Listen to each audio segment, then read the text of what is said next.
Hello and welcome to Locked In FPL. We're back after a short break for Game Week 9. Of course, I wasn't here last week for the Game Week 8 episodes. Fortunately, everything's back on track and I'm excited and raring to go with Steve-O from EliteFPL. We're going to go through Game Week 9. But before that, I want to learn more about my special guest, as we always do, more of a casual fireside chat style meeting, I would say, as if we're almost at the meets at the pub, just watching a game, chatting about our teams. Now, I also know there's Champions League on, so we will try to get out of here within an hour so you can catch the second half. Keep us posted how City and Liverpool are doing for FPL reasons in the live chat, guys. Evening, everyone who's tuned in. But without further ado, it makes sense to bring you in, Steve-O. Welcome to the channel. I know you're just in from work as well, so huge commitment to the cause. No, thank you for having me. Like I said to you on WhatsApp, I think this is the most formal podcast stream, whatever you want to call it, I've ever done. So you've got me nervous, Nima. I love it, but the funny thing is, you went to the studio, right, in Juice, where we met as well, and we were both there with, I think it was Az that day, and I have a photo from that in a moment that I'll put on screen as we get to know you. So this was a moment that I don't know what we were discussing. It was like, I can't imagine if it was FPL related or something ludicrous and unrelated, like a tangent. But I see what you mean. I guess there's more fun and jokes on Juice. So even though it's a live studio, I feel so honored that you would say my show feels like the proper one that you're nervous for and not Juice. So I'm gonna send shots to Nick. That stream there lasted for over 3 hours, wasn't it? I mean, I think I said afterwards I'd happily. I think I said it to Az. I'd happily stay here for another 3 or 4 hours. It just disappeared, right? And the time went before we knew it. And I think you're right. It was 3 hours. It was maybe 3 hours and something. It was a marathon. Maybe the longest show in Juice history, even apart from the live streams at the Game Week 38 meetups, right? Yeah. Well, anytime, the thing is, I've always said this, is that, as you know, with the FPL meets, being in person with someone talking FPL is a lot more, what's the word I'm looking for? It's more of a better connection. And I remember we were in that studio that day and just the three of us were riffing on the whole price changing situation at the time and how, well, basically we just want it to be more, what's the word I'm looking for here? What's the word I'm looking for, Nima? Help me out here. You're an intelligent bloke. Yeah, more transparent. Yeah, we were just having this discussion and I keep doing it to this day as just, and what's wrong with that? He said to me, and I'm just like, as mate, calm down. I'm just trying. Well, we're having beers as well, maybe. I see juice tankards in front of people. They look quite empty. I don't know if I was drinking back then or not, but yeah, no, it was good to obviously meet you there. I know we'd met before as well, right? So we met at the meetup. That was this season, wasn't it? This was this season, I think. I think it was maybe in the pre-season. So maybe we were talking about the changes they'd recently made as well. Right. To like the players' prices and new rules, I think. Or it could have been in the last season. Who knows at this stage?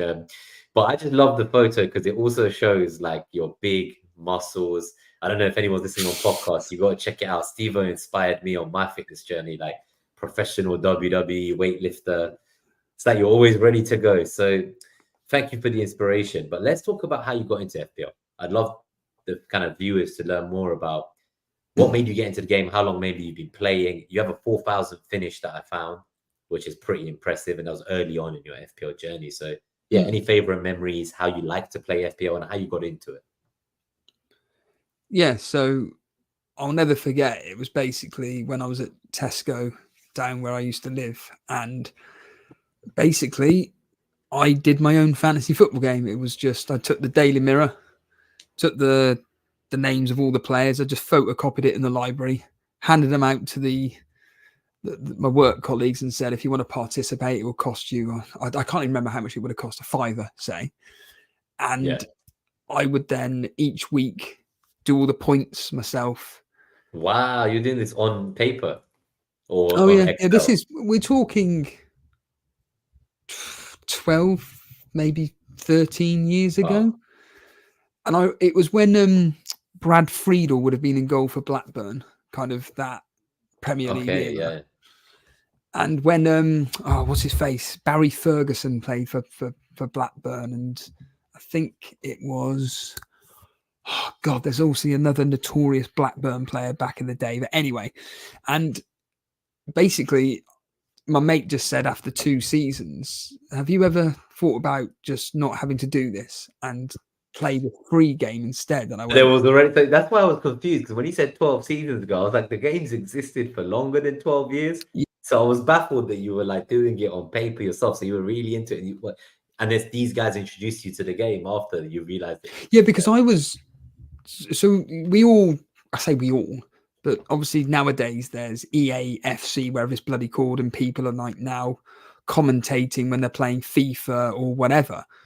Well, the messed up thing is that when I was a kid, Ray was the one that posted about Pro Evolution Soccer 5 the other day, and it brought back memories of when I was literally in the bedroom and I would just commentate to myself about the players that, because I'd create my own team, as in the people that I went to school with.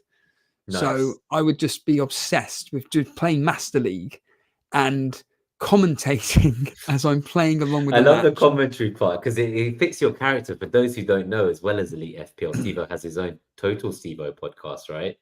Yeah. Yeah, so if you want to, so now it kind of was all adding up. Now I'm like, oh wow, okay, so you were in your bedroom playing Pro Evo, making it with the school team. I was with you up until there, but then the commentating, I was like, that's what sets us apart. You are this is the thing. presenter. I was having this conversation with a guy at work yesterday about having attention deficit disorder, but without actually being diagnosed. Now I've got a mild form of it.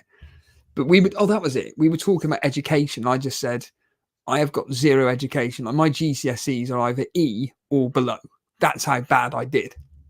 And obviously when I was growing up in the, when I was a teenager in the early 2000s, the late 90s, early 2000s, school back then wasn't about encouraging you as a person. It was just, you will stick to these formatted set lessons and the curricula and whatnot. And if you don't get a C or above in history, you will not be allowed to do PE. And it's the only thing I wanted to do was PE. And they're like, nope, can't do it because you get this. Anyway, and I realized many years later, thanks to the podcast Mind Pump, that it's because I had ADHD. I just could not care less about anything I was being taught whatsoever at school. And the only outlet I had was being in my bedroom, playing Pro Evolution Soccer, commentating. Full on commentary. It's ridiculous. Here's why I love it, because did you used to be able to do 90-minute games? Or am I remembering the wrong game? No. I would do 10-minute games. 90 minutes is ridiculous. Okay, I was going to say, if you're commentating for 90 minutes, I just wanted to get into your brain. I was like, if you were commentating for 90 minutes, then I don't know if I can help you. But 10 minutes I can do. 10 minutes. You know what? Me and my friend, that's how I really got into football. It was a funny story. Like, we used to play Pro Evo, but back then they had all the wrong names, right? So I used to buy the cartridges and the discs or cheats or whatever to rename players and teams. That's it. Yeah. It was such funny. I remember Netherlands, right? They were the most memorable for me because they would just call Orange 1, Orange 2, Orange 3. They didn't even have typos in their name. They just had no names. That was the toughest one to figure out. Well, that's it. I would, like you, I would get the memory card that you'd buy online and then you'd stick it in and all of it was correct and whatnot. And I mean, before I even discovered that, I would personally go for every single Premier League team and I would do the formations as they were in real life and I would change the names for all this. I think back and how many hours I would have played just to do that alone. Did you play as Burnley? Did you wear the Burnley? No. I was always in Master League. I would just be. We were called, what was it? Preston. It was my 7-a-side team name. It was something like Preston United or whatever. And Preston is one of the small little suburban towns where I'm from. Arsenal's playing them next week in the cup. No, not Preston. Not that Preston. Okay. No. It's a little tiny little town. It's not even a town. It's just a bunch of shops in a really nice area in Torbay. And like I said, I would just create my own players. But what was really crazy is that, in Pro Evo, you would have the players that were like, when they turned to like the age of 40 or whatever and retired, they would then regenerate as like a 17-year-old. Yes. And I'd always buy like Thierry Henry or, some of the big names. I always remember. Yes. But I always remember Ryan Babel linking up with my friend Cy Bellamy. And I would just be going absolutely full on commentary mode about the fact that Cy Bellamy is now breaking the records of all the Premier League greats at the moment. He scored 12 goals so far. He was like the Haaland of the Preston United or whatever back then on Pro Evo.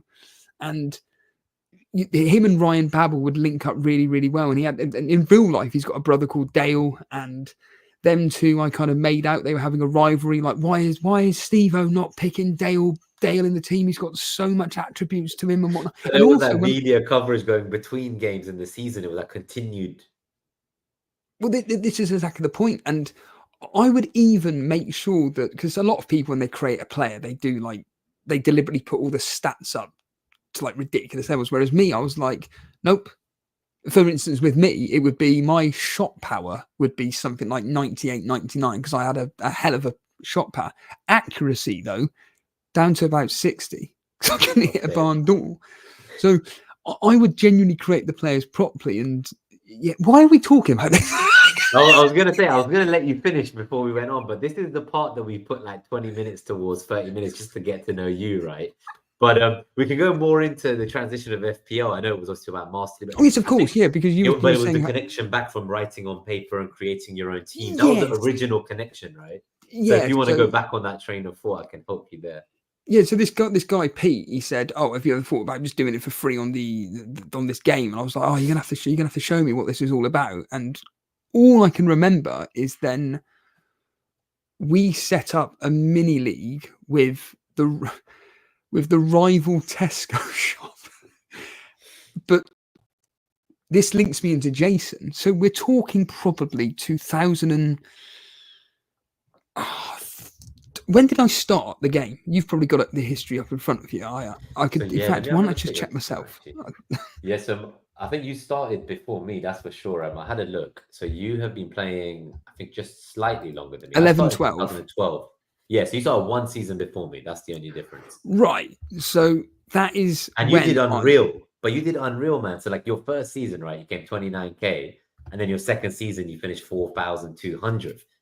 When I started in Gameweek, in 2012, 13, I had a few 7-digit ranks for the first few years. Then 1 year I missed deadline, and then I came back and then I started targeting like top 100K.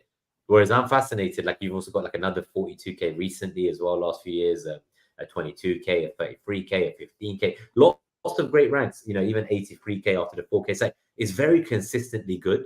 And that's what my question was for you, is like, how come like your best finish was so early, and like even one of your other ones as well, both of them, right? What was it that you brought with you into those first years? Is there any of it that you feel like you remember, or was it too long ago? Mate, we're talking 12 years ago now. Aguero moment times, those days. If you remember anything from Aguero. Honestly, I could not tell you anything, because not like James, right, from Planet. He remembers everything. No, I like a joke beforehand. I'm watching Hull. So if people are watching this now, I'm constantly looking to my right because it's Hull versus Burnley at the moment. If you're unaware, I'm a Burnley supporter. But I made the point to Nima before we came on air, because he asked me about, we may get into Burnley. I said, look, there's more chance of me telling you about Liverpool this season than I have got about Burnley. But the only memory I have from that kind of era is when Theo Walcott got a hat-trick against Reading, and maybe a hat-trick and an assist. He basically just... There was a player that was really, really popular to captain it. I couldn't even tell you which one it was. And I remember going against it and thinking, you know what? I don't trust that whoever it was. I'm going to back Walcott versus Southampton. I'm sure, no, it was Reading, yeah. Walcott for Arsenal versus Reading. And I think Arsenal won like 4 or 5-1, 5-0. Maybe it was the time when they beat them 7. I cannot remember. And I remember a Captain Walcott, and I was in the kitchen, and I was doing what I'd always do, which was I was on Fantasy Football Scout, and I'd always be posting about what's going on in the matches. And basically, I just remember Sam Matterface, who now gets all the hate. But back then, when he was kind of getting into commentary, because he was really young back then, I just always remember him saying, well, if you've got Theo Walcott in your fantasy team, you will be happy because he's just gone and scored again. And I just went absolutely apeshit about the fact that my differential captain had, I'm sure it was a hat-trick, Nima. I'm sure it was. I mean, think can it you even was, yeah. remember this? I think I remember. I think it was was it around Christmas? Again, you're asking me something I can Wait, which season? This is the 2012 or I don't even 2011 know one? what season it would Okay, have you don't been, know which one. Okay, but it probably would have been around the first 3 seasons. that you played. And Yeah, I because remember him scoring against Newcastle a hat trick or 4 goals. It was like 7-4, and I think it was that Boxing Day or around Christmas one year right, in that okay. era. And Yeah, it was. Walcott, like I think we won 7-4 in the league. It was a pretty crazy game. Yeah, there was another memory of me. Ah, yeah, it was captaining Suarez. You reminded me of a Was it the memory. 5 goals versus Yes, Norwich? yep. And Yeah. I was one of the very few people that captained him in our Torbay Elite mini league. And I was going again absolutely ballistic about the fact that I can't believe it. This player has scored all these goals for me. It's just amazing. I love that. I remember mine was always Mikel Antonio, more recently against Norwich. And it was like Yes. game week 32, and he got like 4 goals. Those were the days. Talking of Cy Bellamy just now, not that you even know this person, but I believe he definitely owned Antonio for that. And we were taking the piss out of him because we were like, why would you have Antonio in your team? And he's so injury prone. Because wasn't that like the first day of the season or like within the first few So there was the weeks? start of the season so my best finish was when I had Antonio and Ben Rahma on the same start as Oh, game right. week Yeah. one. Yeah. And it was exactly then, you're right. Yeah. It's like it was game week one that was a good one. But that was because I remembered Antonio had been pivotal a couple of times, both at the start of the season itself and at the end in game week 32 when I captained him for the 4 goals. So it's kind of like, for me, that season is my most memorable for sure. Obviously, like it's rare that happens. I think just to put it in context, is what was really weird about it, Steve-O. So game week one, my game week rank that year was the top 5 game week rank of that entire season out of 38 weeks.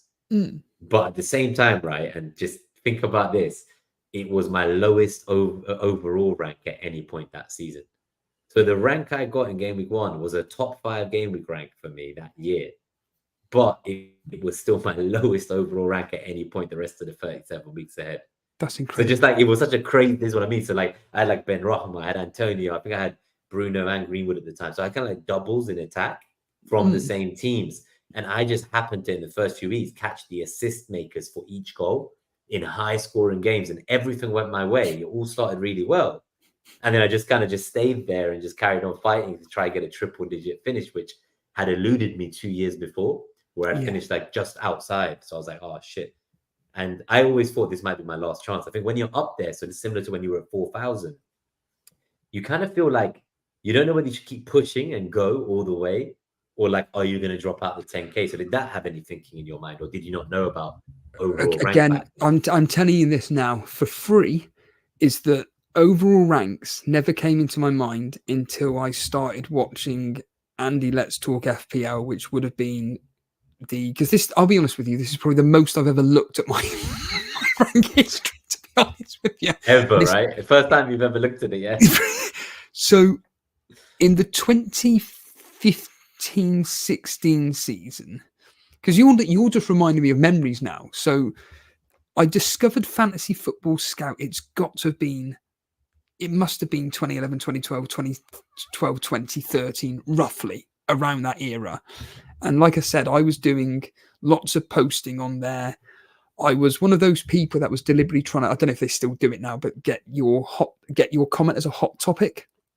And I would be posting about the rumors and yes, TalkSport are announcing this. And I was it's really weird because looking back, I'd been like one of those, the equivalent now of team leakers, basically. And I'm not suggesting for 1 minute that I was someone that people were coming to, but I was You weren't the head honcho, as they're saying in the chat. I wouldn't say I was they the say head you're the honcho. leader of the cartel.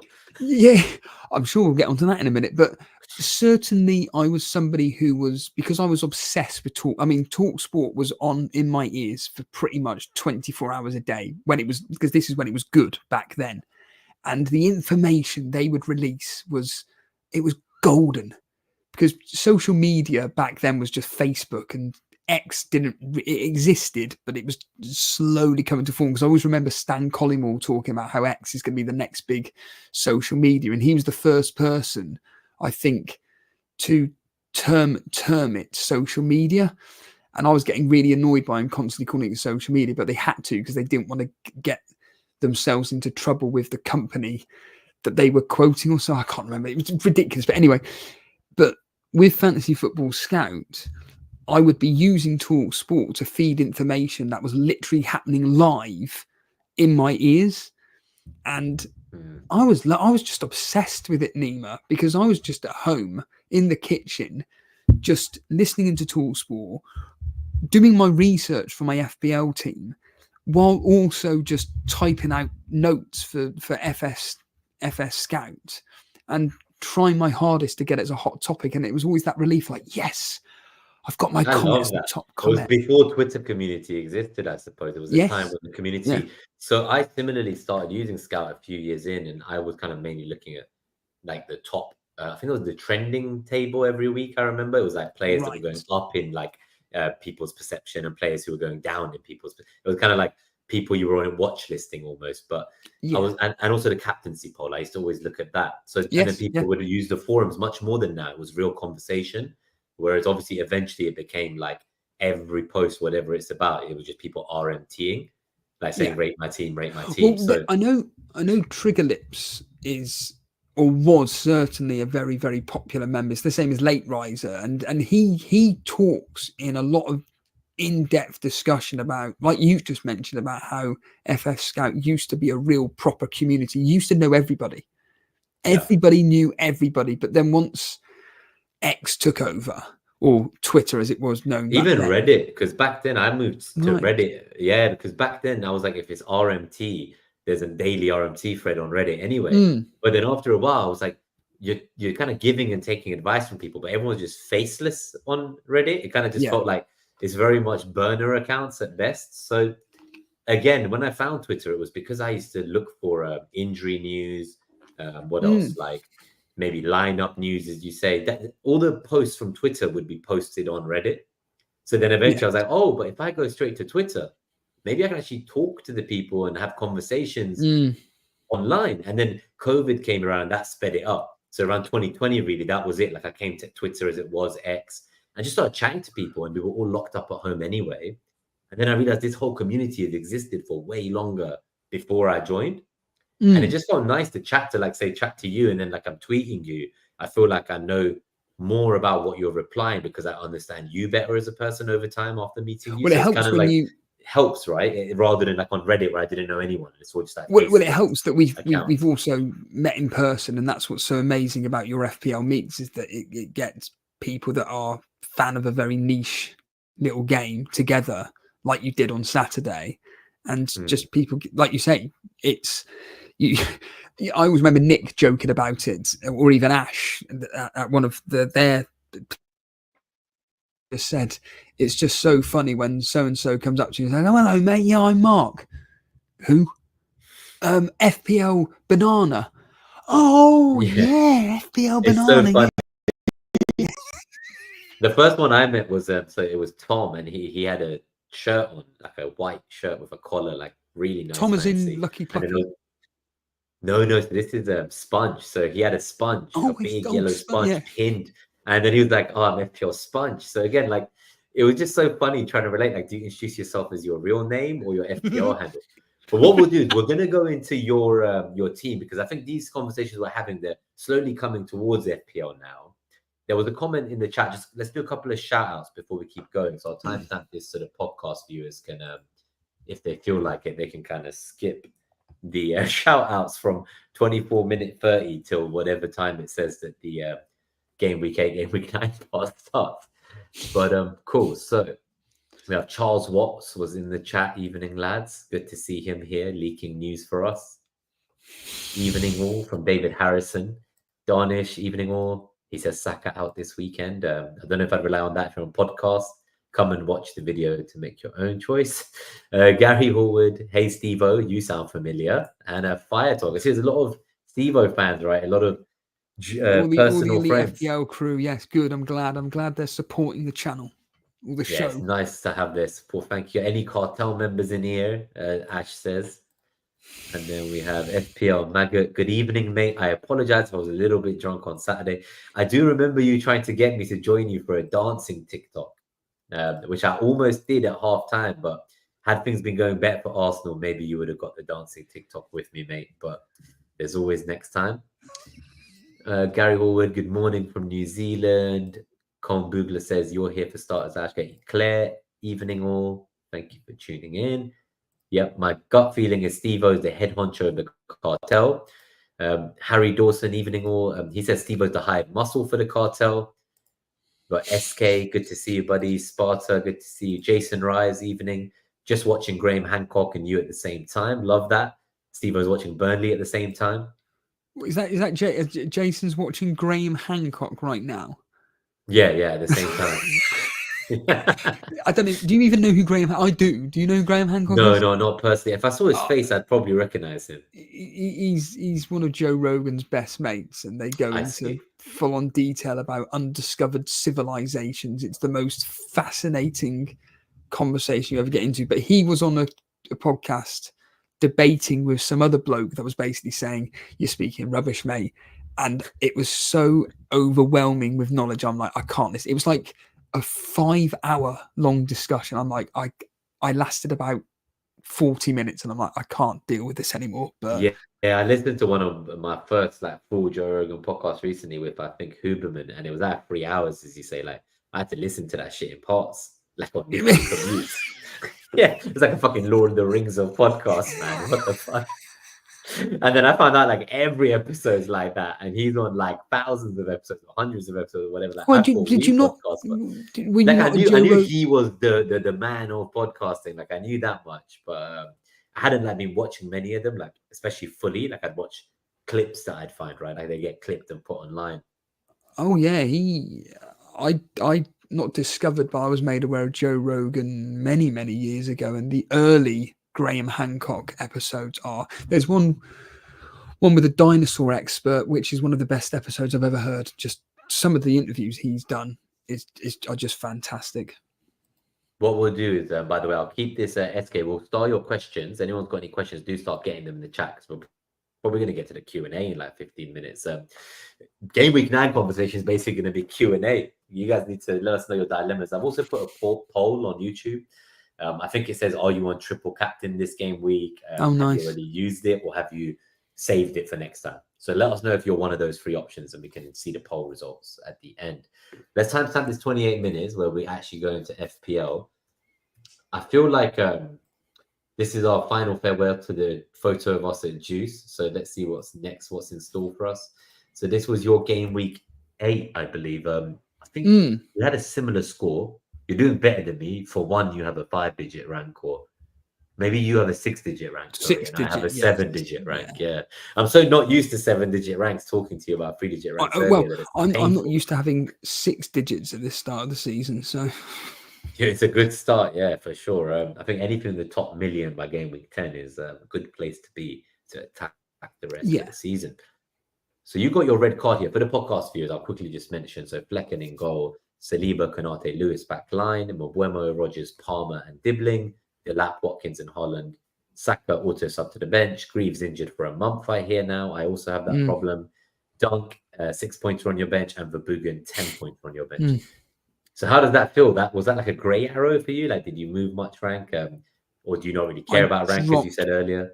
I care about mini leagues, and I dropped 22 points behind your mate Dread.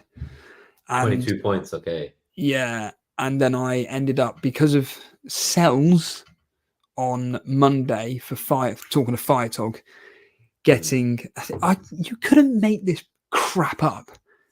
He had Verbruggen on the bench as well, and then he had sells, and he was like, "Oh yeah, he said somewhere in Discord or something that he was not happy with the fact that he's got Verbruggen on the bench. He never expected it, and then bloody sells beats him by 1 point. I've never in the history of fantasy football that I've played ever seen someone have a goalkeeper on the bench and the starting goalkeeper having the same amount of points as the whole of his outfield team need. That is disgusting. Yeah, when you look at the points distribution in that team, Jesus Christ. Whereas in this, seeing Verbruggen getting... you couldn't make it up. Could I see Brighton winning against Newcastle? Yeah.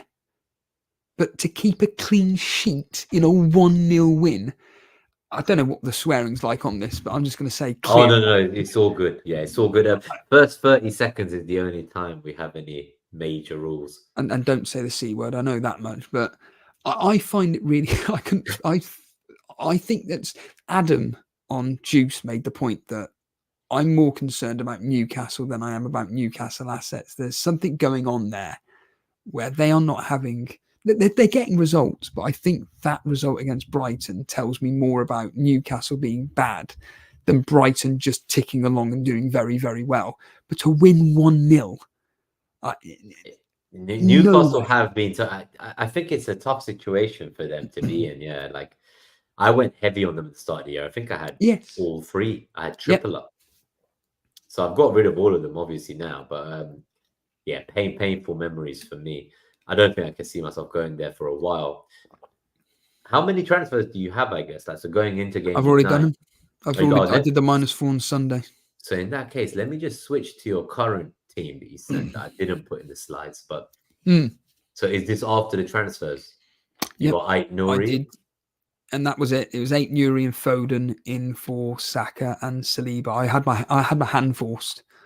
Basically, I was always, because Ray, as you know, a good friend of yours, he is kind of my consultant, and we have these discussions, whether it's on the Patreon that we do or whether it's on streams, and we go into depth about what he thinks about my transfer plans and what I think about his thought processes, and give or take, we pretty much on the same level.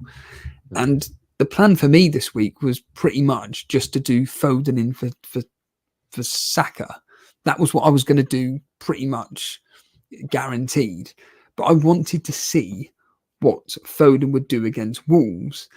And then I knew that I wanted to get Ait Nouri in the next, whether it's this week or the week before. Then once I see Saliba's out for, when is he back in Newcastle? Is he back for the Newcastle It's game? one ban, yeah. It's just one game, yeah. Yeah, I just thought, well, but still, yeah. Like, you're going to potentially lose money there as well. Well, this is it. Their fixtures aren't great. There's a chance I'm going to lose money. He looked like he was going to be dropping down in price anyway. I don't want to be losing too much value whatsoever. Foden, there's a chance he may go up, but Saka's definitely going to go down in price. I mean, he's still at 10 million as of now, but he did go down in price last night.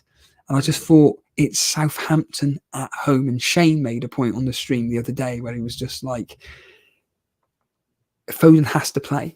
He's the only creative one in that Man City team that will help Haaland do bits. And I will not be surprised tonight if Haaland tonight goes and gets a brace and Foden does something tonight. But I really do expect Man City to, or more specifically, they should be beating Southampton anywhere between 5 and 9-0.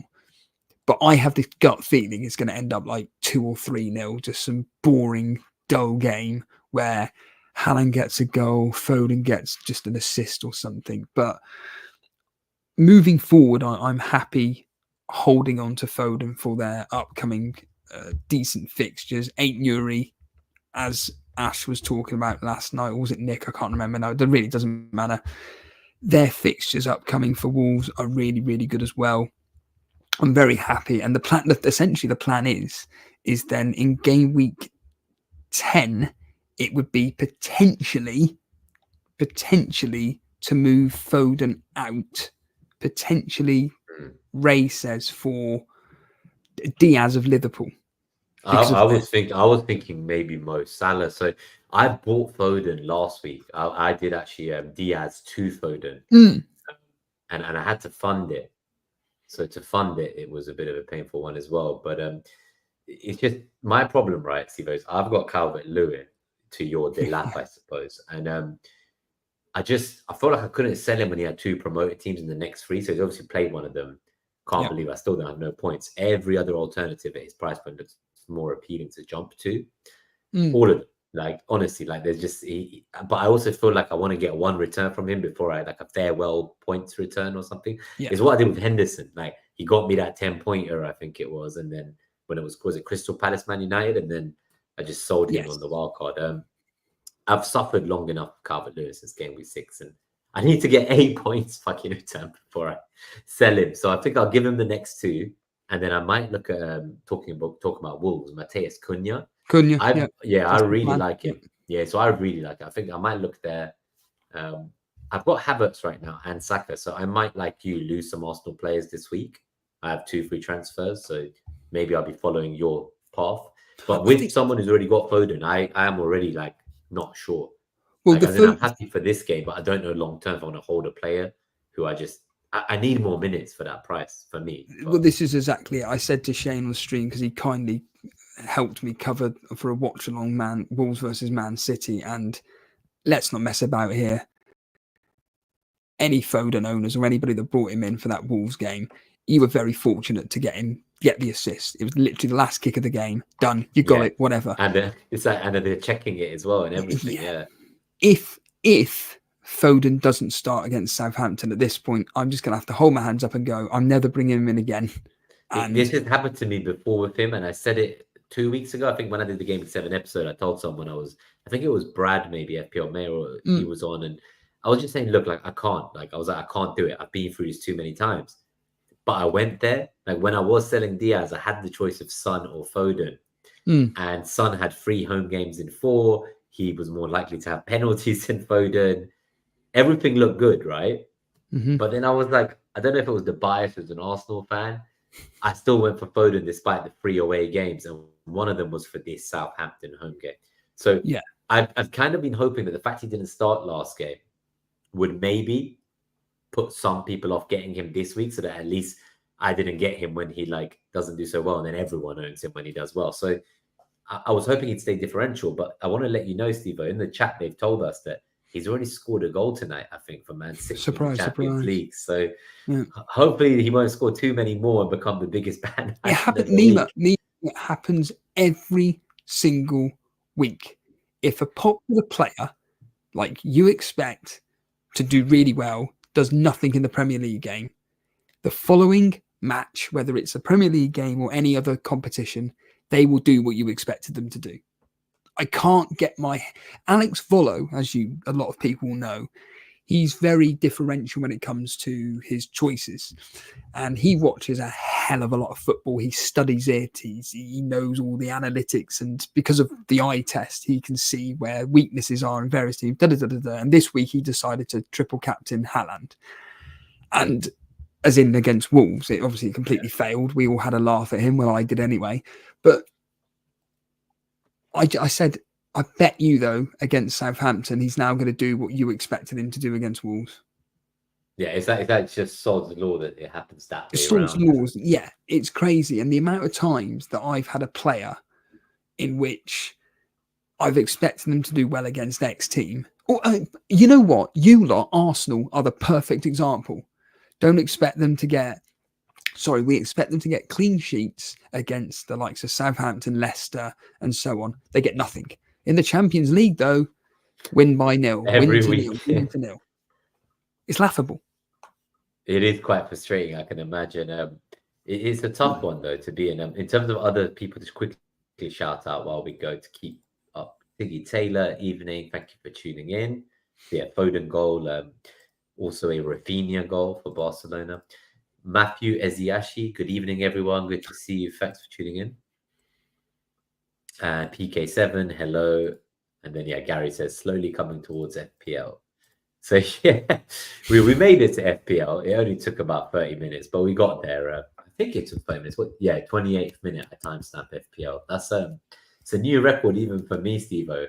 But whenever I say they're going to be an hour, sometimes they go for like 2 hours. I know when I came. Well, your one with Trigger Lips lasted an hour and 50, I think it was. I was on a walk listening in, and I literally said to myself as I was walking, I was like, when you said words to the effect of, right, we're coming to the end, I was like, oh, great, because you're not going on for another hour.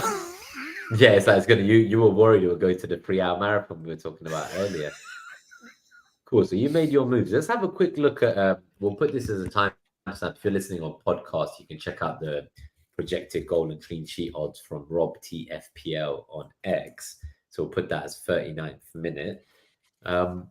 Yeah, so anything in here that really surprises you or anything worth pointing out? So for podcast viewers, I think teams predicted to score the most goals on the model is kind of 3.35, 2 for Man City, 2.15 goals for Brighton, 2.1 for Chelsea, 1.95 for Tottenham, Aston Villa 1.85, Brentford 2, Man United 1.7.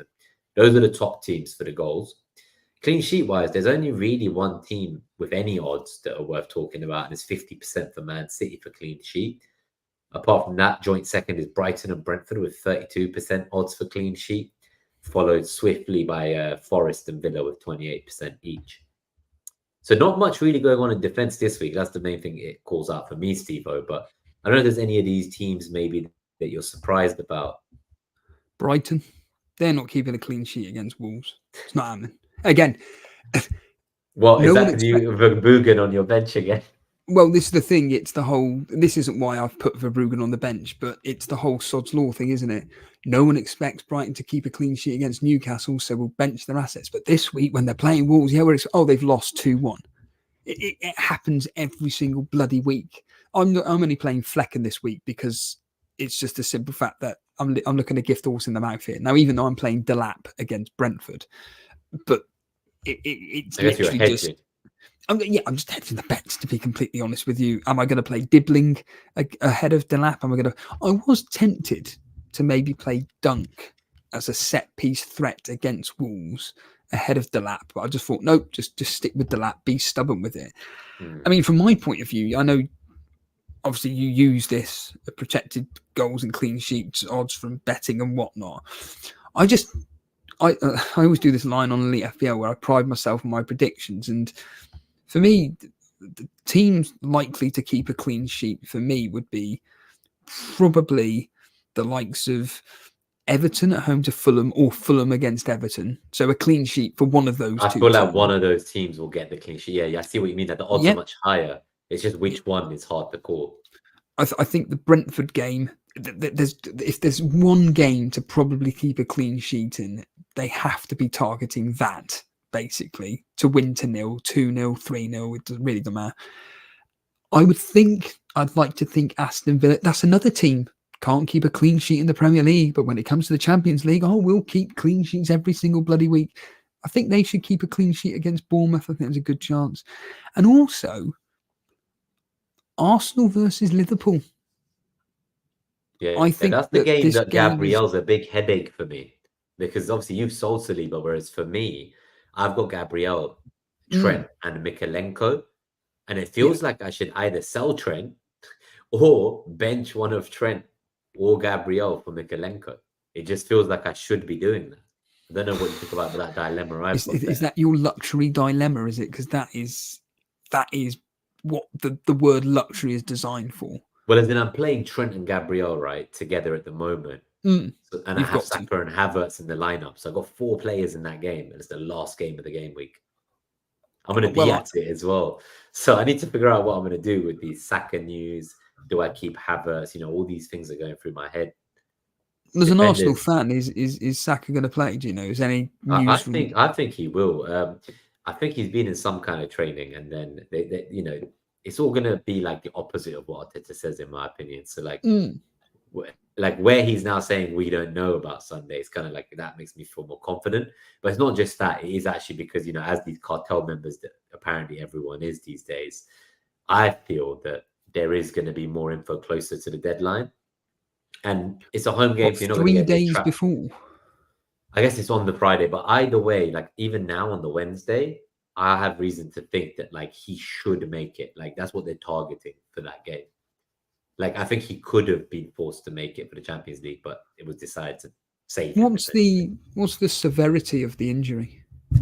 Because this is going to be a high pressured game and a very high. Yeah. So I think it was a hamstring, if I'm not mistaken, maybe. And like the type of injury it looked like it was, it would have taken you at least a couple of weeks from when he got sent home from the England camp to like fully feel okay. But yeah, I think people are worried because it's obviously been worse than it was made out to be at first. But part of me thinks that is that because this is the rest he's getting because there's no other way to give him rest.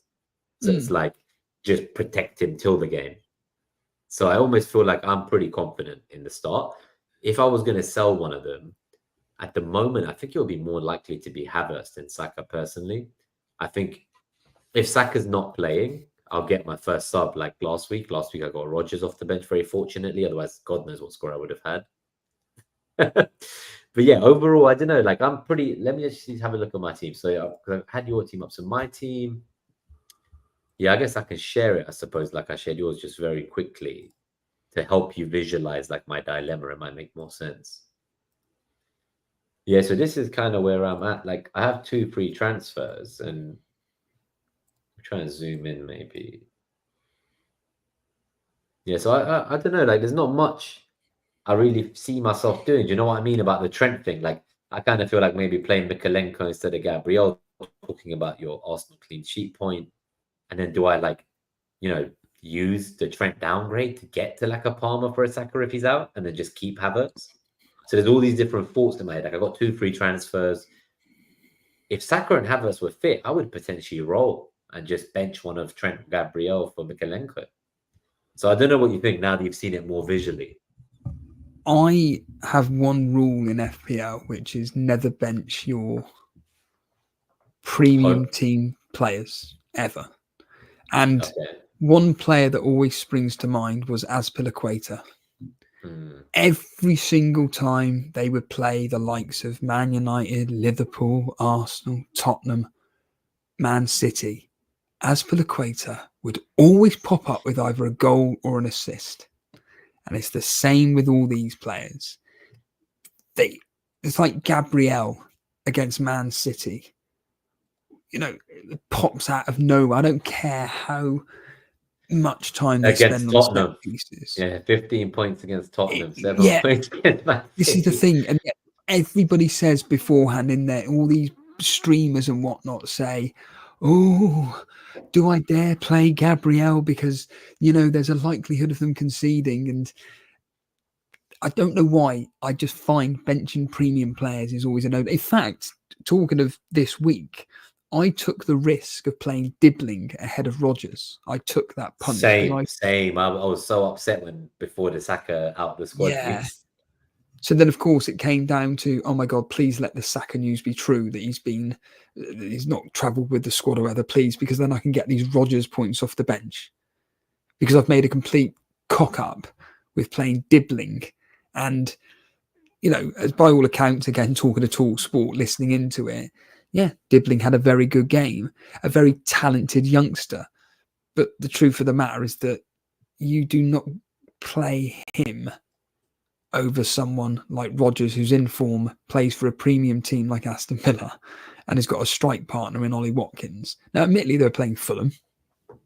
I was shocked at the result being 3-1. But for you, I personally think you can either just hold and just be like, well, there's a lot of people. I mean, Andy Martin, that was on our stream last night. He has kind of a similar team to you. It's, Trent Robertson, Koleosho coming close there. Trent Robertson, Havertz, Saka, all in the same team. He's expecting this game week to be an absolute shitter. And he's just going, look, I just want to go into the next week with 2 free transfers, 3 free transfers. Now, he's already got a plan where he wants to, by game week 11 or 12, have 5 free transfers. But for you, if you can just get into game week 10 with this team and just get through it. 3 free transfers, yeah. Yeah, and then it's like, right, what did Foden do against Southampton? Did he even play? Yeah, then I could, because if it's like looking really shady on Foden by then, I don't want to be like making like a Saka to Palmer or Son move this week if actually I'm going to end up keeping Saka and it's like Foden that makes way for a. What's your money in the bank? Sorry. At the moment, it's probably like 1 million, I guess, or something. No, 0.7. So I can pretty much go from anyone to anywhere in one move as well. So you can do Saka to Palmer if. I don't know about to Palmer. I don't think you can you? No, he's 0.1 short. I can do it. This is great to hear as a rival. This is brilliant. This is great. Yeah. So I can't copy you to get Palmer and block you from catching me, or you're ahead of me. If anything, I need to catch you. Yeah, exactly. So maybe I need to get Son with one free trade. If I felt that Saka's definitely not going to be there, then I would be getting Son, because I don't really like, my cover would be Mikalenko, right? So if Saka didn't play in this team, Mikalenko will sub in, which it gets rid of my benching headache. But would I prefer to have Son? I think Son's still to watch because he's not playing tomorrow, is he? He's been ruled out. Yeah, I'm not saying he's been ruled out. Right? Yeah, I don't think it's an injury where he won't play him against Crystal Palace. I'd expect him to start. But I think Son, after returning, how long was he out for? 3 weeks? Yeah, and then he obviously just came back. And then it's like, clearly it's like maybe giving him a recurrence of the thing he's recovering from in the first place. Yeah, Crystal Palace ain't going to be an easy fixture. It really isn't. Can I see Tottenham winning? Yes. But it ain't going to be like, oh, Hull have just fucking scored. Have they scored? I hate those types of goals. Shit, 1-0. You still got time though, right? First half? Yeah, but we can't score. That's the problem. I predicted this game to be 0-0, 1-1, or 1-0 either way. And this is how it's going to end up. We can't 1-1. We'll be optimistic. 1-1 is still on the cards. It's those types of goals. It's a long range effort that takes a bit of a deflection, a bump off the ground, and the goalkeeper in this case, Trafford, gets misplaced and is completely wrong. Yeah, it takes a big deflection. Well, not a big deflection, but enough to throw him. That's a shit. I did like Trafford, actually. Speaking of Trafford, good shot stopper. Yeah, he's one to watch as an England goalkeeper going forwards into the future and see how he develops as well. Okay, so you kind of, before I took my team on screen, but now back on the projected odds. Can I just interrupt? Just interrupt you for a second. Just interrupt you for a second there. So I always like using whoscored.com because that kind of goes into my history about playing fantasy football. I've used whoscored.com for years for stats and everything, but their history against Tottenham, Crystal Palace, is crap. So actually, maybe Son is the best move to get.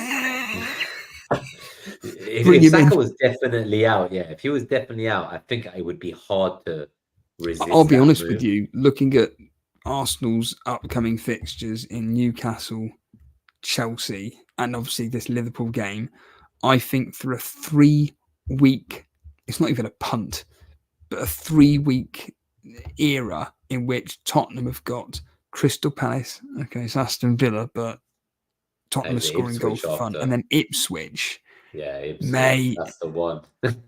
I still think Son's a wait and see. I think I'd be more inclined to buy Johnson, but it's a nice option to go for in Son. I mean, what has Son done? There's also the Havertz, the Solanke option, right? So the alternative is, I was looking at Solanke, but now I'm not sure if I'd want him. I feel like I'd more likely want Johnson or Son as the player I would want from Spurs, and I don't think I want the double up. So then that kind of leaves the question of, so what do I do with Havertz? Because I was just telling you how I like Cunha. I was telling you how all these other players like Wood, Raul, they're all doing stuff, whereas Calvert-Lewin isn't. I just can't sell Calvert-Lewin before Southampton. Solanke for me... Yeah, what would you think about Solanke?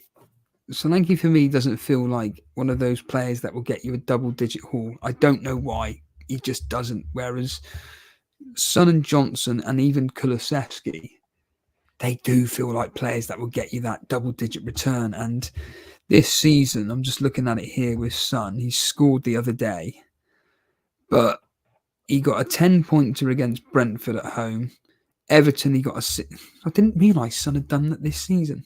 Wow. We know he's a home player, Son.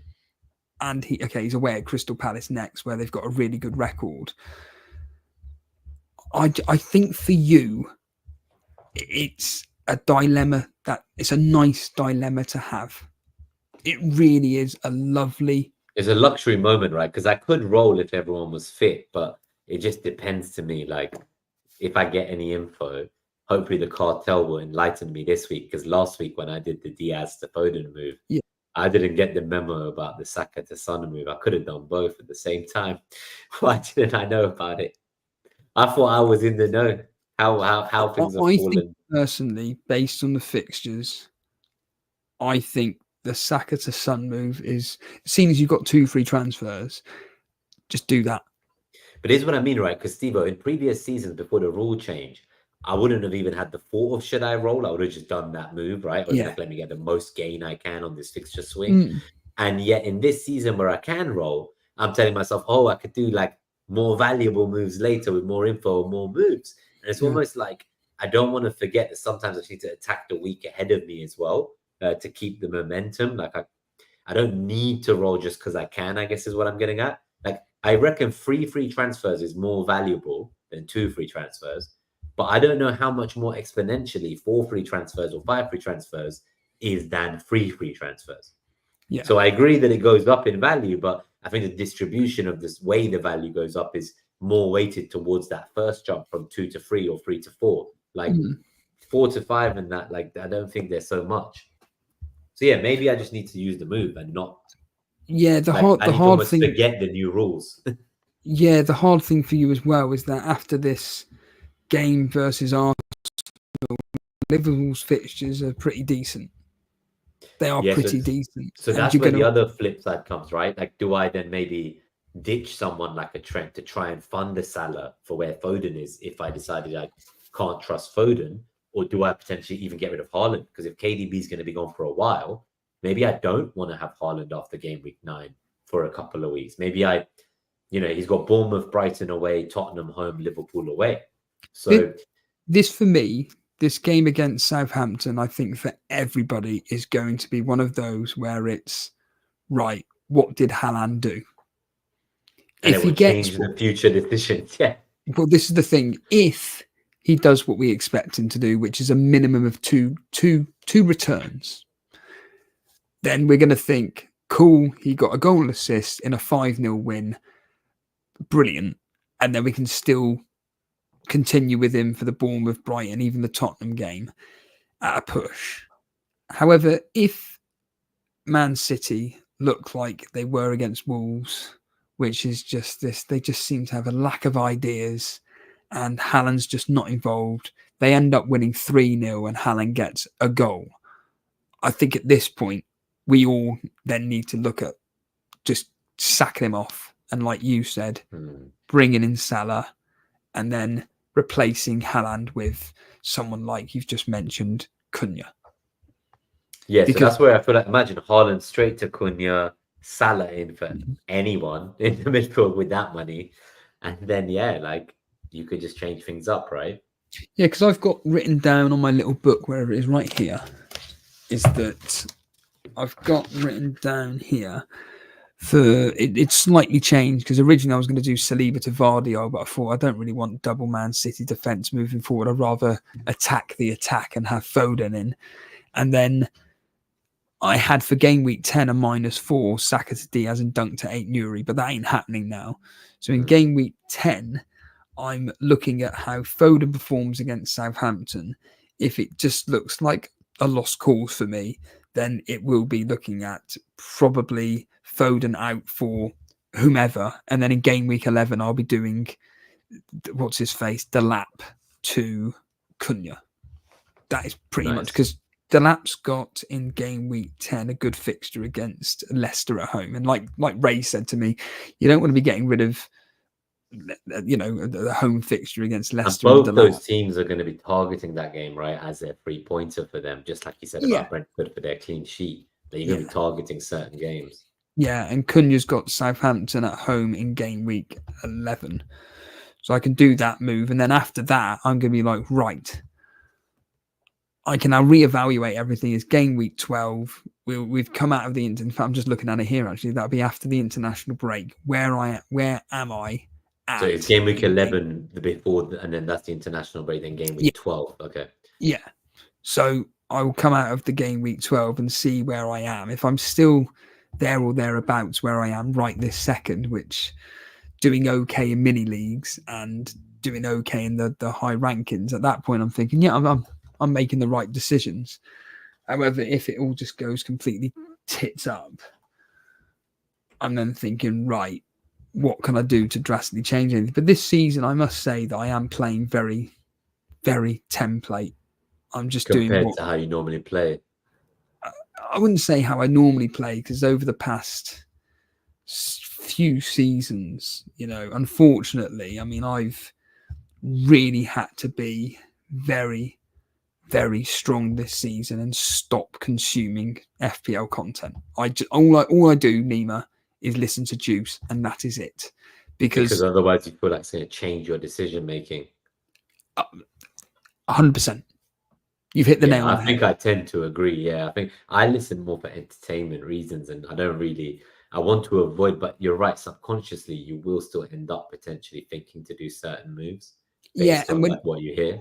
When you're listening to take Planet FPL as an example, when you're listening to two people that are very knowledgeable and informative about the game, they will almost, like you've just said, subconsciously for me, change my thought process on, yeah, maybe they're right. Maybe I shouldn't go with this player. Maybe I should go with that player instead. I mean, it was last season in that double game week for Arsenal when I said on Patreon, I said, I'm getting Ben White, I'm getting Ben White, I'm getting Ben White. And then I just fell for the content creator wave of get Gabriel, he's the safest choice. What happens? Ben White goes and gets 26 points or whatever it was, and Gabriel gets 12.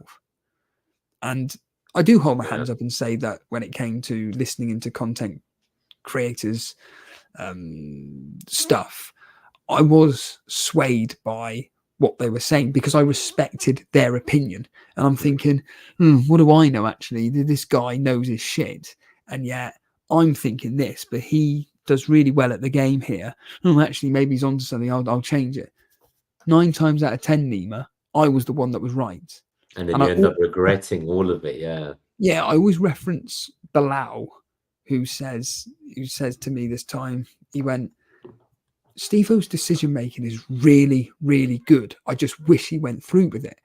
And it doesn't mean that I'm going to end up in the top 10K, the top 5K. It would mean, though, that I'd probably be about 200,000 to 300,000 places better off, which at that point bumps me up a lot, obviously a lot more higher up the ranks, and probably makes my rank history even more respectable. But because I've acknowledged the fact that I'm susceptible to being weak and the temptation of being swayed by others, this season I've just gone, I'm sticking to my thought process. So for instance, in game week 4, I said, I'm not having Haaland. It didn't matter how many times Ray was going, I've got you this wildcard team, it's got Haaland and Salah in. I've got you this wildcard team, it's got Haaland and Palmer in. Every single team I had, I went, I'm not having him. I'm not having him. I'm not having him. Now, Ray then came to me and said, after Haaland blanked against whoever it was in game week 6 and Palmer got that 25-point return, he went, Steve-O, you've won. You've came out of this Haalandless team, and now you're going to be bringing him back for the next 3 fixtures. Unfortunately for all of us, he's done nothing. For all 3, yeah. Even people like Andy Martin, who have been got him. Who didn't have him, but then they thought, right, it's Wolves and Southampton. Got nothing against Wolves, and now he's against Southampton, where we expect him to do something. But if he doesn't, Nima, like without wanting to repeat myself, but I will, we are all going to fire exit. Yeah, we have to. We have fire sale coming, hopefully. So on that note, we will talk about triple captain in the Q&A just to see what the poll responses. We'll end the poll and see what you think about a triple captaincy. Some people did it in game week 2 against Ipswich with Haaland and did very well for them. This is another opportunity home against Southampton, probably one of the higher odds of goals for the rest of the season in a single game week. So we'll talk about that. But before that, I just want to quickly thank all the members, Steve-O, and also just plug the like. So we're 1 hour in. If you guys have enjoyed this, laughed along with us, at us, learned something, entertained you, whatever it is, do hit that like button, please, on YouTube. Subscribe if you're new around here. We'll be doing this every week on Wednesday. Have lots of friends coming on, just chatting, casual conversation like today. Sometimes 10 minutes about FPL, sometimes 1 hour about FPL. But I find these ones more fascinating when I get to learn how someone got into FPL, why they like this hobby, because that's what brings us together, and that's what the FPL meets offline are all about as well, right? So quick couple of thank yous, and then we'll get to the live Q&A and the poll for captaincy. So all our master key holders, we've got Greenback Golf, Gary Horwood, David Harrison, Roberto Mangunsung, We got our key holders. I keep calling them haulers still. I've like, this is what happens when you don't finish the rebrand properly from Net That Haul to Locked In FPL. I still have the wrong membership name. So key holders as well. So Podner, Kevin Rose, Blonde, FPL Teacher, Tom Gorsuch, Lindsay, Dom, Claire FPL, Tusks, Catherine A, Harry Not Kane, Benjamin Lockwood, FPL Discomfort, Grady, Jasper Singh, BW Splitter, the FPL Juice Show, and our Patreons, Elron, FPL California, Mike Berg, and Dr. Greenford. Thank you all for your support. Yeah, so we've kind of got the thank yous out the way. We've got the plugs for the like and subscribe out the way, guys. And we're going to go to the Q&A, I think, Steve. There's a good one from Harbour Boy, actually, from the Discord. So we'll start with that. And then we'll go to the ones that I've starred in the live chat. So if you've got any final questions, do please get to me. We're going to cover them and get out of here in the next 5 minutes. So Harbour Boy, this is a good one for you, Steve. Question for both of us. I'll let you go first. If you won tickets to the Premier League match of your choice, which one would you choose? Under Klopp, Liverpool under Klopp, it would be Man City versus Liverpool. They were fantastic, just end to end. What game would I choose? Who would it be against? Yeah, who would it be against? I don't really. Potentially Arsenal versus Tottenham for the atmosphere. Would you go to the home? Which home stadium would you go to? Arsenal. Yeah. Okay. So Arsenal mainly because I don't. That's like a hard ticket to get.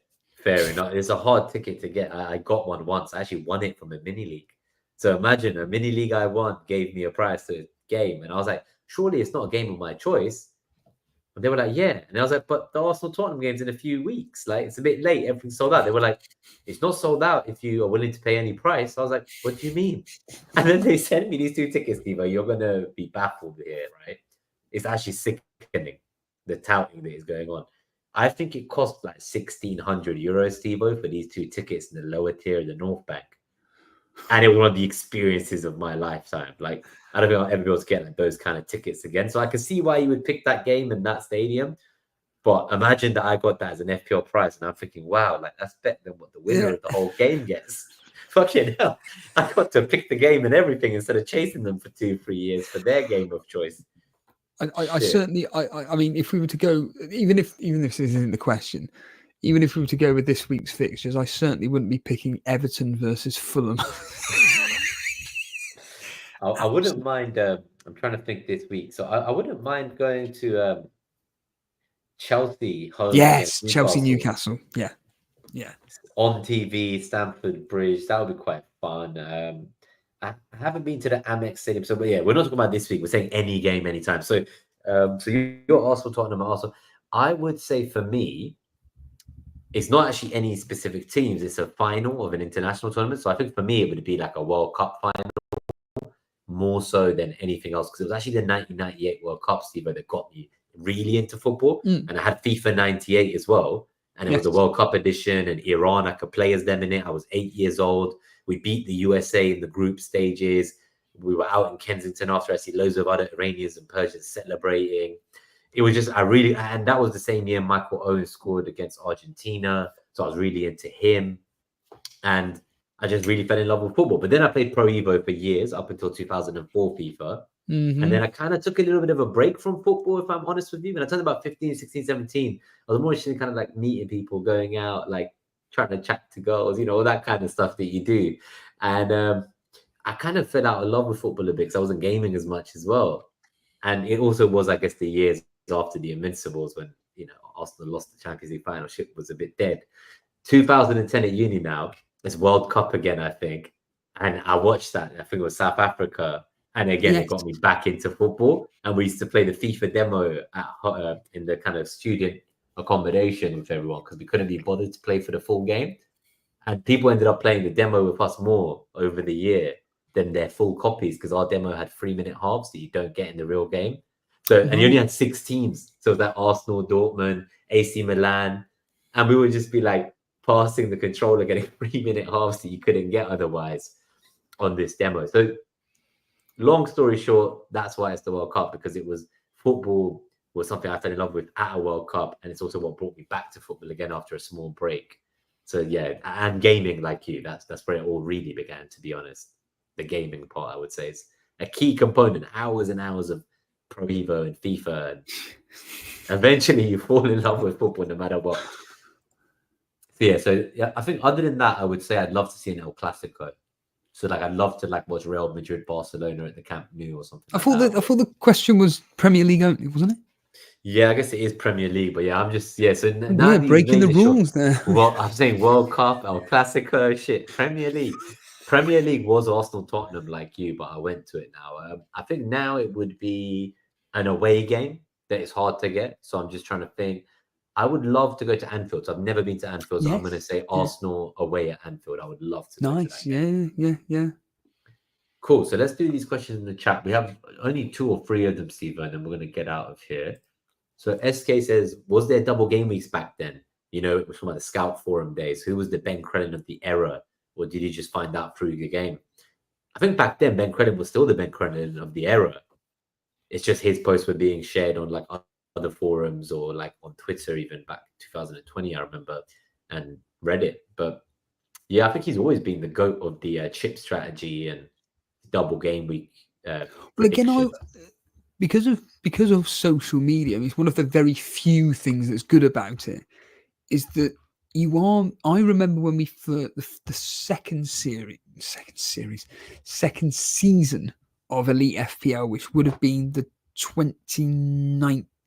2019-2020 season, and I was made aware of Planet FPL, and they released a podcast about chip strategy. And apparently it was like one of the best podcasts, blah, blah, blah, blah. Now they're notorious for it. Everybody's like waiting for it nowadays. Every season, the chip podcast is the one. Yes. For sure. Yeah. And I remember being made aware of it. And I think really from that 2019-2020 season, that's when, I mean, those next 3 seasons, 2020, 2021, 2021, 2022, I mean, yeah, I had a decent rank in 21-22, 42k, but those seasons, especially 19, 20, 2020, 21, the Corona era, just, I was consuming too much content. It was ridiculous. And yeah, it's back in the early days of FS Scout when I was using it in the early, not even noughties, in the 10s or whatever you want to bloody call it.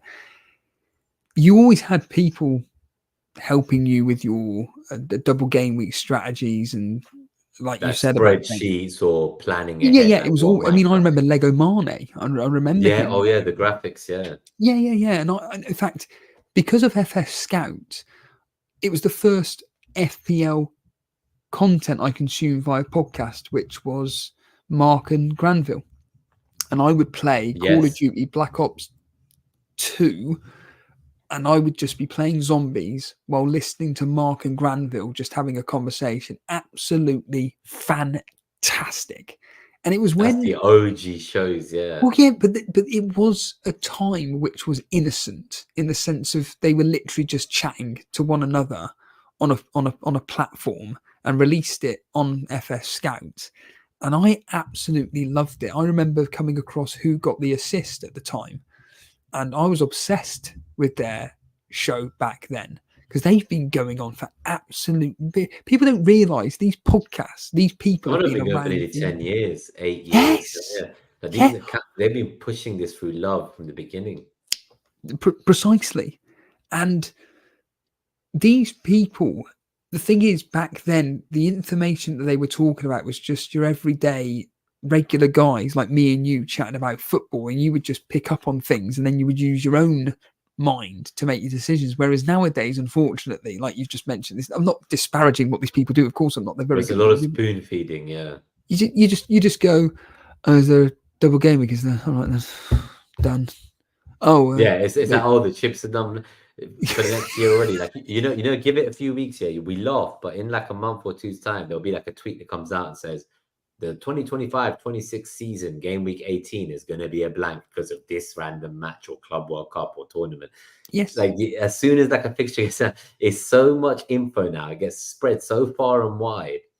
But it's why Trigger Lips and people like him that have a problem with the game these days, that it just hasn't adapted to the information. And I just think that the game's become so easy for the casual player. Like my friend, Mr. Reed, he's just above me, and he hasn't played the game for 2 or 3 weeks. And this week he had Martinez in goal, penalty save. He had, who else did he have in his team? There was a defender that scored this week. Keane. No. Someone else. I could bring it up right now, actually. His team was absolutely ludicrous. And it really pissed me off. All like crazy. Well, this is the thing. Here we are. It is in a 3, 2, 1. I know this is really boring for anybody listening on the podcast. Oh, he's dropped below me. All right, okay, he's dropped below me now. But nice. He got 44 points this week. Oh, that's it. Vardiol. So he had Martinez, yes, Vardiol. He had Vardy and Watkins in his team. Hasn't touched his team for 2 or 3 weeks. Now, I'm not saying that he listens or watches any. In fact, he barely watches me anymore. But he's just playing the game as what most people do, which is who's got the most points, who's doing well in the Premier League. Right, choose that. Yep, done. That's what I think we put so much energy into picking stuff in our team when we're so like unable to have any impact on the outcome once we actually pick these players. Like we're not going to change anything that happens on the pitch regardless of what we do, right? And most players, most managers from the 10 million or so people who play, if they've got a red card or an injury, or if they don't miss the deadline that given week, depending on the level of casual they are, they just open the game and then they'll see a flag and they'll click a remove player. It will show them the top scorers on page 1. Yeah. And then if they see someone really cheap that's in the top scorers list that they can afford, they might just get them. Or they just make decisions like based on whatever they feel. Like they don't need to deliberate over it and sit there like me in the lead up to deadline saying, do I go Foden? Do I go Son? Let me look at their heat maps. Let me look at their underlying stats. Let me look at all this other stuff, right? Their fixtures ahead. They don't worry about any of that. Well, this is the thing. I think that the game itself, and I think I'd like to think you'd agree with me, is it's more for the casual player than it is for us people that take it really seriously, or the people that come to the FPL meets. I think there's other games which have more engaging scoring, right? So it's kind of like if you were as obsessive as people want to be in the more niche parts of the community, like you could get more fun out of them. So it's funny because I love FPL and it's the one I spend the most time agonizing over. But I actually get the most joy from all these other formats I play because then I can have players in different draft leagues. I'm always happy something's going on the screen that I'm watching. And it's like, oh, I might have this guy in some other game. I think deep down, and I think most people would admit it, whether it's you, me, or whatever, is that subconsciously it's because there's so much eyes on FPL. You want to do well at it because that's all people know FPL. People don't care about Telegraph game because there's only a small portion of people that no one care about Sky. There's only a small portion of people that play it, and all these other fantasy games. It's such a small player market that barely gets advertised. But FPL is everywhere. It's about the casual masses. Yeah, like you see on Sky now, right? You see it everywhere. Even like some hip hop star. He'll have some YouTube channel that one episode he'll be like, "Oh, here's my FPL team." I'm sure. Who's that bloke that Dan FPL? I know Stormzy plays as well. So they only play. KSI had the bet with Fella. Yeah, he did 1K bet. Yeah, and these people, they don't play these really intricate like Ray does with Telegraph, or when I was playing Sky last year for the it's like passing and tackling and bonus. Yes. And this is what I mean, but yeah, they do so well, and it's about how you want to play, right? So that's the beauty of it, and I think, but that's the main thing. Like double game weeks back then, it was like there was still some art to it, but now the info is everywhere. Like even the app, it gives push notifications that will say like, don't miss the deadline, and these are the free players to buy from Man City for the double game week, and if you want a differential, this is the one. And then it's getting to the point, right? It's gone mainstream when people like Joey Barton and these guys even now, they're out there retweeting videos of Sky where I saw like Holly Sham was on it. They're trying to criticize these FPL personalities for being on like mainstream media. Oh, well, I did not know that because I've said it for years. I mean, I said this probably 10 years ago that there will be a day when you're watching a football match that it will pop up with how the players are doing in FPL. Now, it hasn't happened yet, but it will happen. I've heard commentators recently once, Yes, or maybe yes, it was like a yes. radio commentary, I think, and they were like, "Oh, he'd be happy." They'll be like, "Oh, Steve-O will be happy if Foden gets that assist. Let's watch the replay because he's got him in his fantasy team, new signing this week." And like they'll just banter about it. And I'm like, "Okay, it's starting to creep up in American sports and American fantasy sports, which is where it all comes from. The kind of largest player bases, especially NFL. I think has like 40 million people play drafts NFL every year, and they have those stats. Like those stats are there. Like everything is on screen. Like their version of Soccer Saturday, there'll just be Yeah. shit flying across the screen, all the data, BPS, like Yeah.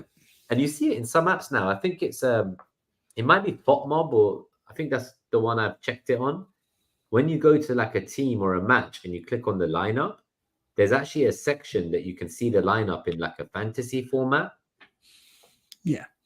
And it's like, again, it's just crazy because I'm just going back to like last week just to see which. Okay, so Monday, right? What was it? It was Forest Crystal Palace. Yeah, so in the lineup, mine is being shown by fantasy points rather Oh than wow. by yeah. Normally they have the rating. The graphic Yes. actually just Yeah. has like fantasy points for every player on the 22 players on the sheet instead of their actual like score out of 10. Well, It's this is getting the very point. mainstream. And I'll never forget the line Praz said on Juice the other week, which was words to the effect of, "The only advantage now that people like me and you and the people that are watching this and the real nerds of the game, shall we say, that take it seriously, the only advantage we've got is that we have the knowledge that, well, like you've just joked, but in game week 23 there's going to be a double game week for X player and we can plan for it." But I have certainly But then they noticed will lock into things still, right? Because you'll plan for it, and by the time you get there, either they'll all have the player you're going to have, or the guy you yeah, bought earlier is injured, or yeah, you went for the more expensive and funded it with a strategic plan, and they just got the yeah, cheapest guy they could afford, and that one's the one that holds. And it used to happen yeah, in prior years. I remember getting like the Ezes, sorry, like the Zaha instead of the Ezes, or I remember getting the Patrick Van Aanholts instead of the Mitchells, and then like it'll be a double game week. Or like I remember getting Tarkovsky for Burnley, I think, instead of Loughton. And then like Loughton gets his first goal from his second shot on target in 8 years or something. And like it's just you couldn't make it up. And then I'm looking at my casual friend, he's like, just bought the cheapest guy, banged him in, double game week. Only found out it was happening one day before deadline. And I've planned like weeks in advance, bought certain players, got Veghorst into my team. Well, you were asking about memory, so I've deliberately taken it down. But I don't know if you could put me on big camera or not. It really doesn't matter if you Let me can't. try. But if you Yeah, I can, think that'd I be can. great I because it think I had more can. effect. How do I, But maybe if I remember. I was drawn. Sorry, Nuclear Atoms drew me this. It's of Kevin De Bruyne and Jacob Murphy, and it's when Kevin De Bruyne and Andy Martin's got the most famous one where he triple captained Kevin De Bruyne that time in the double game week against Wolves and someone else. And I was one of the very few people to have him in our mini leagues and whatnot. And that's the thing. It's when you have that slight differential on the masses, it makes you feel so good inside. And most of my luck in this game has been terrible when it comes to my differentials, but certainly that time with KDB when he got that ridiculous double Was it digit haul. 25 points, 4 Yeah, goals and against Wolves. Yeah. Jacob Murphy I brought in for just I think it was like a one-off match, as a not even as a joke. I just thought he was like 5 million. I thought I really, really, really want to have a Newcastle asset against, I can't even remember who he was playing.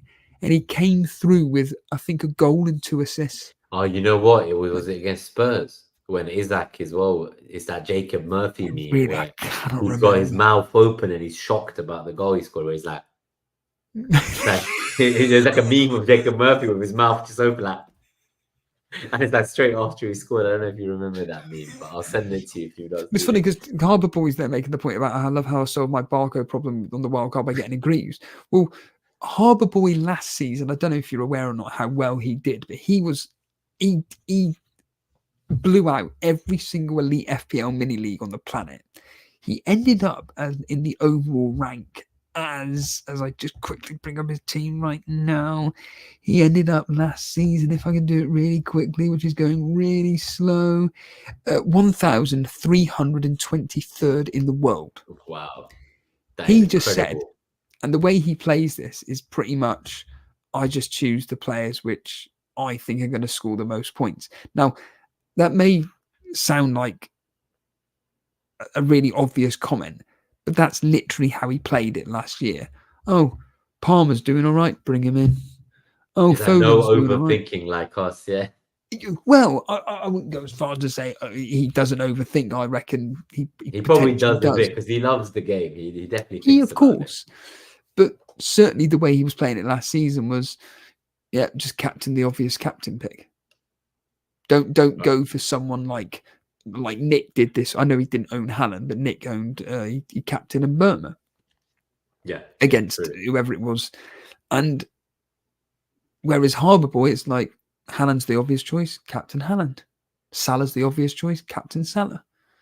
That's really how you should play it, but I think a lot of us, like you've just mentioned, overthink this game a lot. And that's why this season for me, I'm not overthinking. I'm just going with my gut instinct and I'm just making logical decisions rather than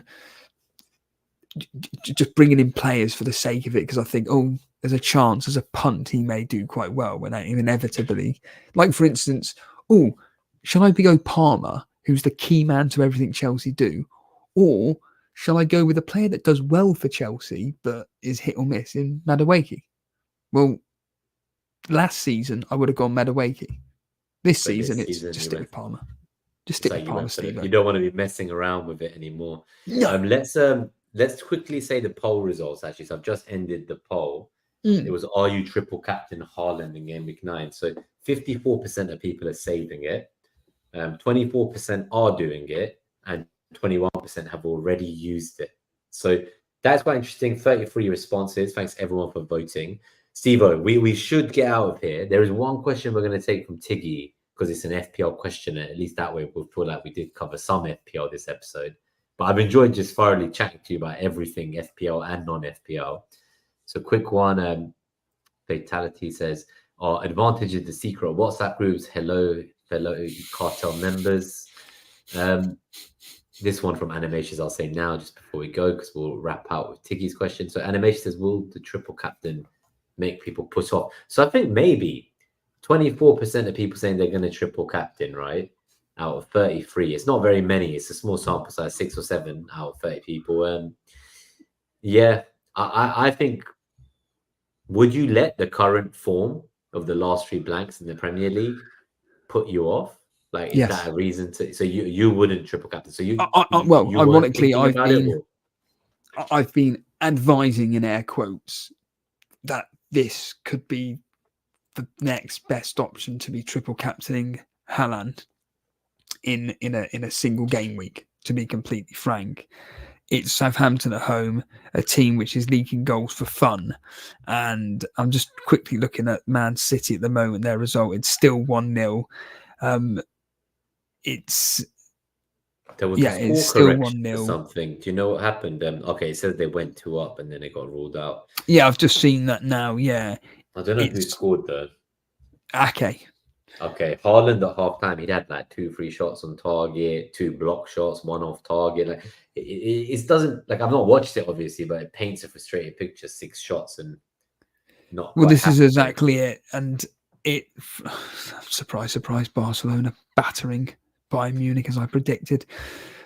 I think, unfortunately, without Kevin De Bruyne, clearly, and I said this on the stream the other day, that when certain teams lose their talisman or they lose a really, really important player, whether it's to help with the defense or whether it's to help with the attack, it's no coincidence that that's when the main striker or the defenders start conceding goals or stop scoring goals. Is it coincidence that since Kevin De Bruyne has been out that Haaland stopped scoring?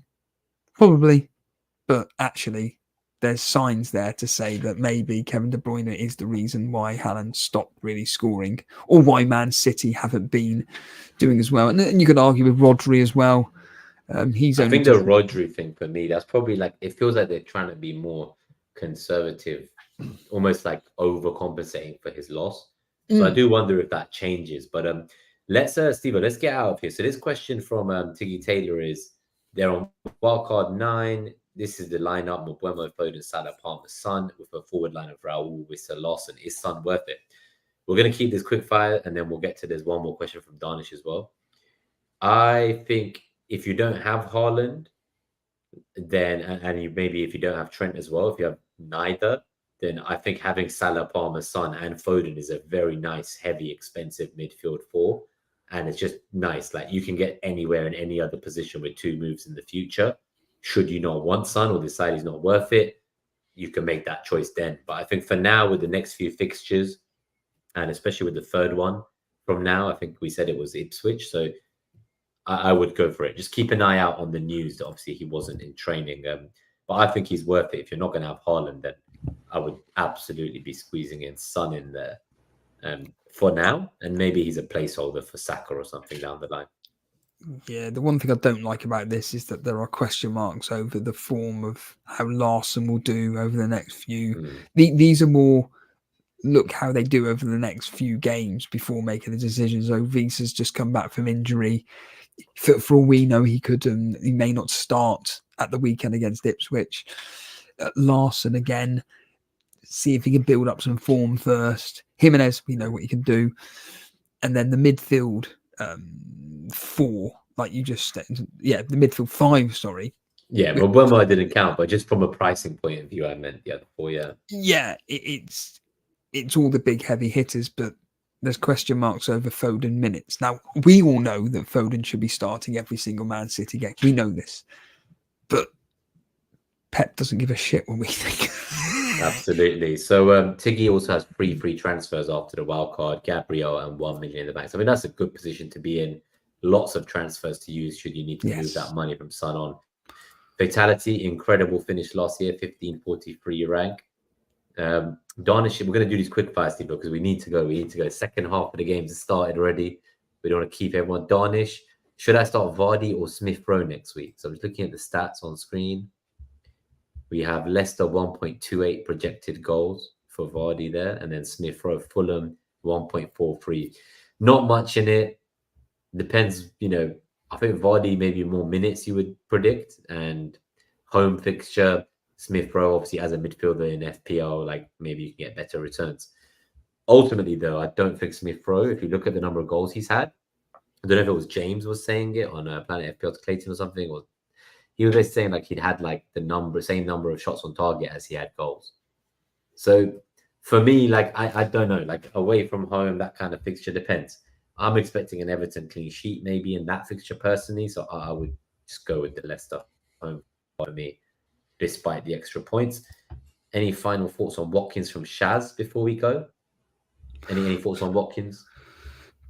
They've got horrible, I want to say horrible fixtures in the sense of they have got up at Bournemouth next, easy fixture, and then Tottenham away. I'm sorry to say this, but I don't think that's such a bad fixture. The way Tottenham are playing at the moment, the way Aston Villa playing away from home, I think that Aston Villa can get a result there. Liverpool away is the worst fixture in the next 3. I think Watkins, if you own him, you hold. You hold. Perfect. Aston Villa are a brilliant team. Nice one. So, Steve, where can the viewers find you? Tell us where they can find you on X, on YouTube, your own podcast that isn't FPL. Just give a few shout outs. And if you're watching on podcast or video, there will be links to Steve-O's X profile, which I'm sure you'll find the rest. But yeah, let us know a little bit more about some of the stuff you do, how they can find you. Well, I mean, talking about X, if you like The Office or Extras, anything Ricky Gervais or Steve Merchant do, then you may as well follow me because that's the only thing I post about. But other than that, anything to do with Elite FPL, essentially, we just live stream all our live reactions. So, for instance, this Sunday, we're going to be having a few people on covering all the matches, including the Arsenal-Liverpool game. It's going to be a very, very, very long day, Nima, of streaming. But thank God I'll be with a few people to cover those particular matches.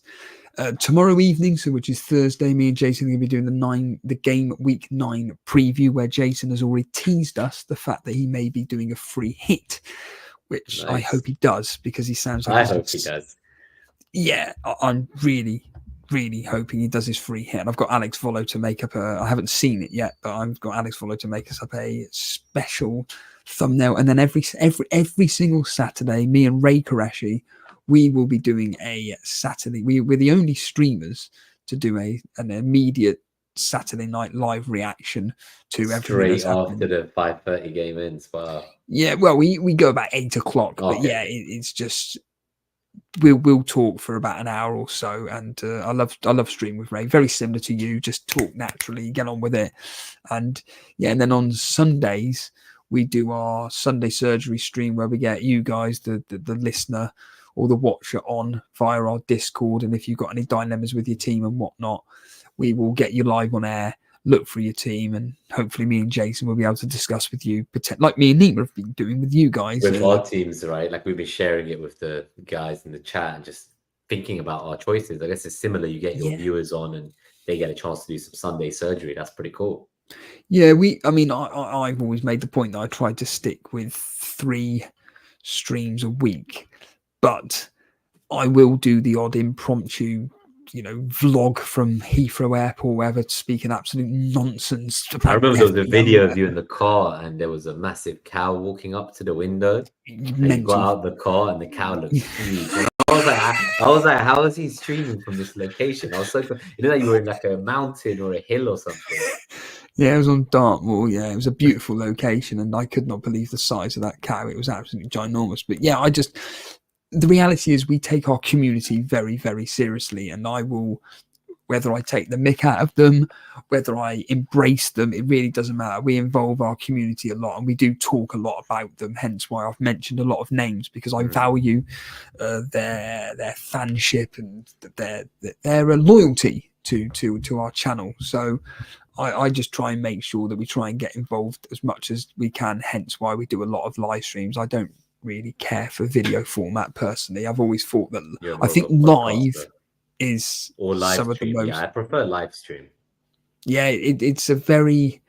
I've noticed from my own personal mental health point of view that when someone's live streaming and you enjoy their content, like when you were streaming with Nick, I don't know why it's like you're going out for a walk and you go, do you know what? I fancy listening into, in this case, Nick and Nima.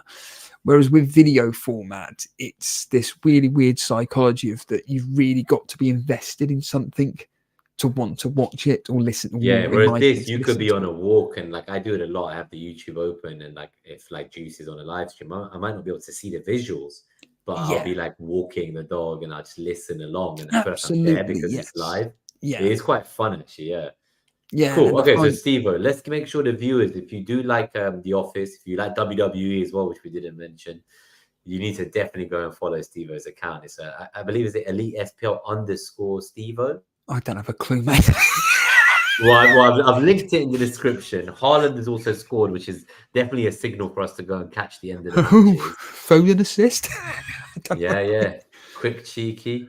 All right. Thank you so much for coming on, Steve-O. Guys, check out the Game Week 9 preview tomorrow. Hopefully, Jason is also on a free hit. He'll probably be a raccoon or something tomorrow. Oh, I love it. I remember last time he ran into the shed in the rain. It was crazy. But thank you for tuning in, guys. We'll see you next week. And good luck in Game Week 9. May your arrows be green. And thanks to all the new viewers and returning viewers. And see you guys next time. Peace.